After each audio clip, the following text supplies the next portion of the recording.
Hello,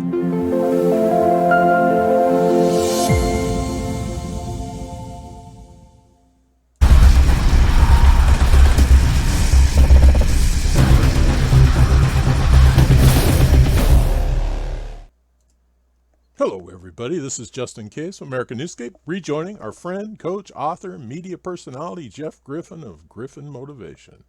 Back for another installment of American Awesome. Hello, Jeff. Welcome back. Justin, thank you so much. I'll get it right this time. Oh, you may. We may. We may. We had some connection issues, and that was my end, and we got that figured out. And I was doing some research, and Jeff, you and I go back to May of 2020. Yeah, absolutely. Three. Long-term relationship. Isn't that amazing? It is. You've put up with me that long. 3 years later, you've seen this channel boom. Back when Jeff agreed to, Jeff was probably our best guest in history when he did the first interview. And I think we had a few hundred subscribers back then, and now we boast way too many subscribers. But don't be humble. Don't be humble. What, 10,000, 11,000? What are we, like almost 100,000 now? 100,000. I would suggest therapy to all if we had 100,000 subscribers. But we love our subscribers. They put up with us, and we're glad you're here. And Jeff is a remarkable, I'll call him young man because I'm old, even though he's got a gray beard. But Yes. Jeff, where you been? What's happening? What you been up to? No, absolutely. I love that question. You mentioned that we ran into each other back in May of 2020. We had this relationship, and if you can recall, there's a lot of stuff happening, starting to gear up in 2020, and my soul was shaken awake, and it seemed like the world was falling asleep. And I always talk about George Bernard Shaw. I know he's not a favorite of a lot of people, but he said that 2% of the population think, 3% of the population think they think, and 95% of the population would rather die than think. And I'm like, I witnessed that. I witnessed that in 2020, 2021, and 2022, where people would rather die than think. And as a speaker, I was one of the non-essentials. And my business just I didn't think I was non-essential, but I was deemed non-essential. And fortunately for me, I had done enough gigs, events in person. We had enough impact that a lot of these companies like Griff, come back and speak to us online, come back and speak to us on Zoom. We need some resilience. We need some other tools and other skills to help us get through, these crazy times. And so it was wonderful. It was great. Things were happening. I would speak for Penn State, their freshman orientation every year. And this time it was over Zoom, and I didn't have to travel 3 days to get there and back. I'd show up in my office. I'd flip open the screen. I'd give the speech, and then I'd an hour later close the screen, and I'd go down to the kitchen and have breakfast with my kids. I'm like, man, I should have done this a whole long time ago.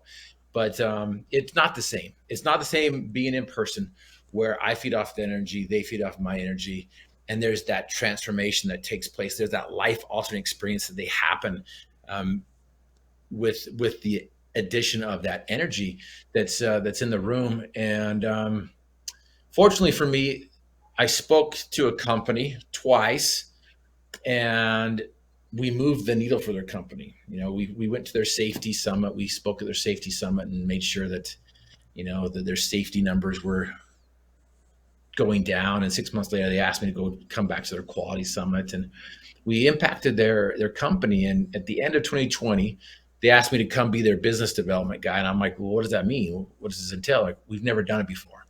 And I'm like, well, I'm not a plumber. I don't know anything about plumbing and HVAC, but I know everything about people. And I'm like, that's why we want you. And so we made an agreement that I would be there for a couple of years. The owner of the company had hit the ceiling. He took their company from 5 million to 50 million, but he couldn't go any further. Just things were struggling. And I was able to bring in those steps, those tools, those skills that I was teaching on stage, and was able to bring it into this company of theirs. And in 2 years, we took their company from 50 million to 130 million. And, transformation was taking place across the board. And it was an amazing experience that took place. But that stint is over.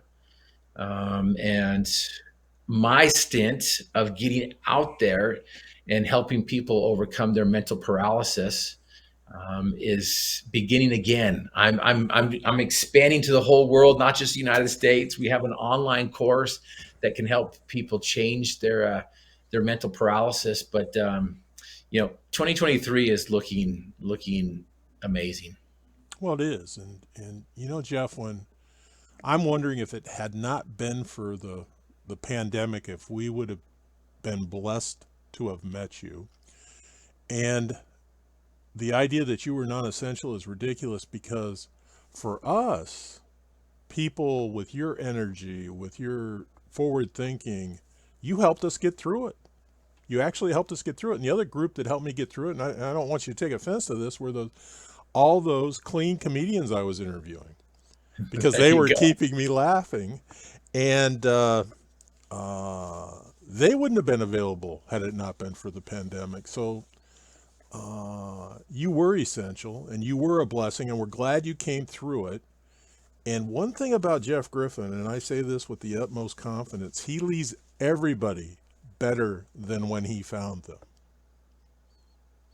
Yeah, So, well, thanks. well, no, imagine being a business owner concerned about your people, and here's a guy that wheels in, so to speak, and he's going to talk to you for a while, and what you're going to notice when he leaves the room is everybody feels better about themselves. And that is such a rare commodity today. Yeah, can I share something with you? I love that. Speaking of, um, you know, people think that motivation is tertiary or inspiration, whatever. Some people are like, he's a motivational speaker. He lives in a van down by the river. Yeah, exactly. With a credit card. Yeah, right. And people are like, no, we don't need that. We just want the results. We just want the results. And everyone keeps asking me, Griff, come in and teach us the results. Come in and teach us, um, the skills and tools that we need in order to increase our revenue, increase our productivity, increase our morale, increase the culture, whatever it might be that they want. Like we just want the tools and skills. But if you've ever watched the movie Dances with Wolves, there's a scene in there that illustrates this concept that if you give somebody a new tool or a new skill, and you don't change their mindset, and you don't change their thinking, they're going to use that new tool the same way they did with the old tools they have, because of their thinking and their mindset. And what I'm thinking about is, I don't know if you've seen the movie Dances with Wolves with Kevin Yeah. Costner. Yeah, I think it was 22 hours long or something. Oh, it was definitely, it wasn't as long as 7 years in Tibet. That felt like 7 years watching that one. Okay. But there's a scene where Kevin Costner, he befriends the Indians, and the men are going out looking for food for buffalo, and they leave a small amount of men and old people to man the village, and the warring tribe comes in, and they know about it. And so Kevin Costner's like, his character's like, I've got a tool. He buried a bunch of rifles back at the fort. He goes and digs them up. He brings the rifles back to those people who remained and gives them a loaded gun. And then the very, very next scene, they show this one Indian waiting for the warring tribe to come in on, and he uses the rifle like a club and just nails his head. And then the next scene is Kevin Costner. He's yelling at the Indian, says, "Shoot them!" And so these Indians are using this tool the same way that they were using the tools that they understood and knew. And so I had an opportunity to just go last week up to Idaho, Boise, Idaho, and work with the Idaho Workmen's Compensation Group. Wow. And talk about, I got to be politically correct here, but they're not the most personable people. They're not the most exciting, energetic. It's all about, we need to get you insurance, we need to get you covered, and it's all about policies. Right. But people are people, and people want to be inspired. And I went up there and did a little keynote slash training for this group of about 20 people. And this is what they said right before on my way home as I'm driving back to Utah. They said, "You would not believe the response from our crew. They were energized and inspired and said it's the best guest speaker they've ever had. Thank you so incredibly much. Safe travels home." Um, and so, those type of responses is what I, live for, is to provide these groups that I go and speak and go train and go inspire, to change their lives, because we don't want to just motivate them. We don't want to just inspire them, although we want to do both those. We want to transform their lives to where they go from here to there, or maybe even there, depending on where their belief system is and what they get out of it. But again, really, transformational message, life altering experience, and it starts with the individual. A lot of people, companies bring me in, a lot of corporations bring me in, but it's the individual that we change. It's the individual that we touch. It's the individual that makes the difference. And that's what I love what you're doing, Justin, is that you are helping the individual see things different. Well, we try and, being simple minded, I do try and put it in a simple manner. Back in the day, we used to hire inspirational speakers. Some of them were well known, like Daryl Royal and people like that. And I noticed they would come into our group of about 50 people and they would touch one or two. My confidence in your ability is to touch the vast majority of those people. We've all sat through these types of meetings, and you can see the people rolling their eyes and watching their watches. And I don't think you have the ability to bore people if you wanted to. I love that. Now, here's something that I do want to share with you, because they gave me the slot. They had a 3-day training. I was the last day after lunch. Oh my gosh. And the last slot. So talk about being just worn out, right? Oh no, here's another one. What do we got? But that just challenges me and gets me excited, because I'm like, okay, I'm not going to let any of these guys droop, let any of them sleep. Meaning I'm not going to, like, hey, go over there and smack one on top of the head. I'm going to keep them engaged to the point where they're like, oh my goodness, it's time to go already. This was a short hour. Having been a contest public speaker, that what people that haven't done it don't realize is there is a love and there is a passion for that audience. And the way I used to describe it is, I want to reach into their chest and massage their heart and make a connection with them. And that's your gift. You do connect with people, and you connect with people on so many levels. You're not just, too many of these people are just reading the book, and that's not what Jeff Griffin does. Yeah. Yeah. Well, thank you. I appreciate that. I'll receive that compliment. Well, Open armed. Well, you should, because you had to lay another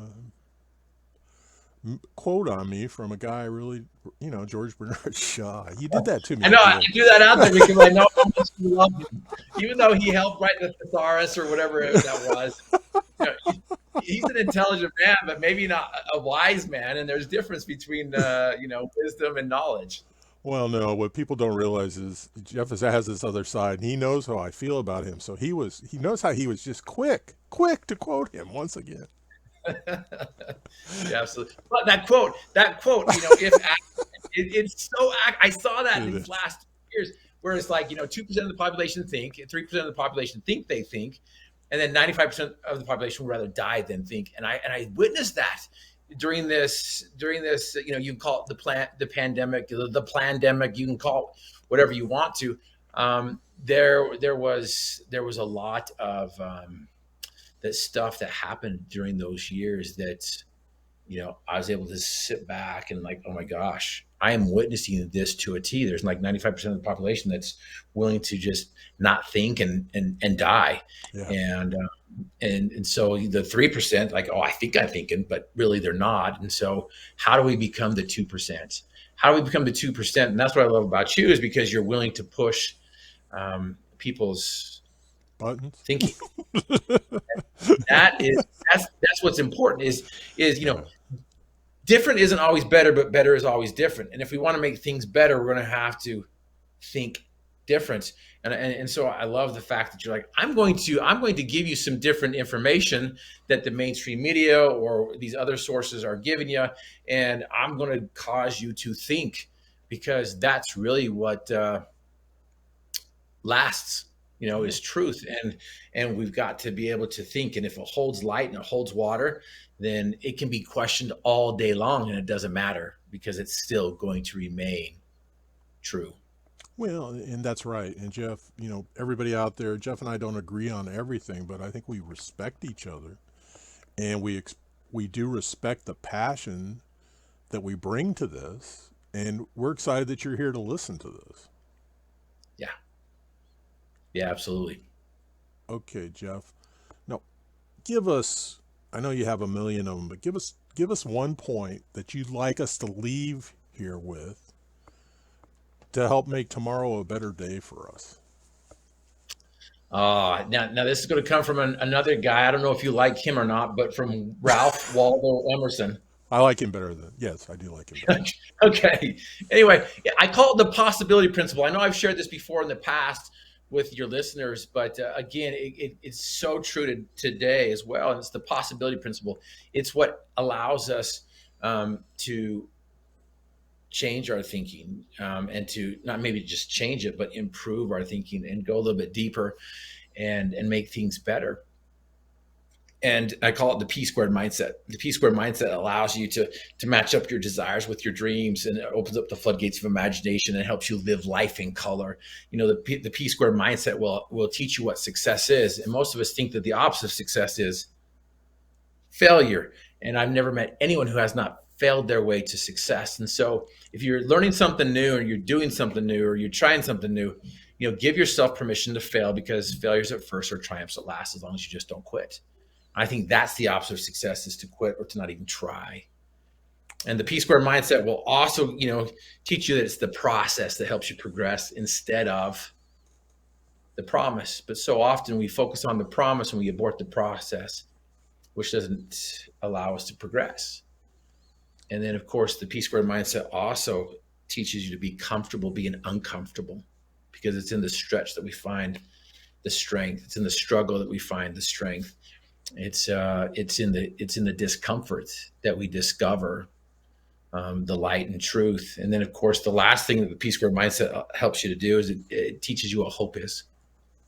During those last 3 years, during the what's happening and what's going to come, and what's will always be here, which is opposition and challenges. The P squared mindset teaches you what hope is. Angela Duckworth, in her book called Grit, she says that gritty people are hopeful people. I love that book, but I think she has that upside down. I think that hopeful people are gritty people. And to me, hope means the ability to reach out to the future and grab onto your dreams and bring it back to the present, in spite of your past, in spite of those setbacks, in spite of those challenges, in spite of those times where you just didn't get it right. And so this possibility principle comes from Ralph Waldo Emerson's quote, where he says, "That which we persist in doing becomes easier for us to do." Period. Boom. Reading is reading, writing is writing. Even if you have dyslexia like myself, getting along with people is still getting along with people. Being optimistic is being optimistic. And so it's just a matter of, what do I want? What do I want in my life? And what do I want to portray in other people's lives? For me, Justin, my desire and dream is that my friends and family remember me as a man that lightened their loads and lifted their spirits, and they knew that I loved them. Wow. And that's what my desire is. And so I'm going to do everything and base everything around that. How can I lift this person's load? How can I lighten their spirits? How can I let them know that I love them in the short amount of time that I have? And it goes back to this possibility principle, which your listeners can get if they go to my website at griffinmotivation.com and they go to the contact page. And if they put in the subject line possible, I will send you the possibility principle that these companies pay thousands of dollars for me to teach them. And it is such a simple but powerful principle that will just impact your life and transform it in a way that you couldn't even imagine. Wow, Jeff, that is powerful. That's powerful indeed. And as our audience knows, I'm always talking about embrace the adventure, no matter what that adventure is. And there is no real, there's nothing, there's really no failure other than giving up. I agree with you wholeheartedly. So, everybody, I encourage you to get to Jeff's website, learn a little bit more about him, follow him, and he will keep you inspired. That being said, this has been Justin Case and Jeff Griffin bringing you American Awesome. Thanks for joining us. Remember, additional information and links are provided in this video's Read More. Today's the day to subscribe to this channel. Please learn more about Jeff Griffin and keep company with us at the Cool Kids table.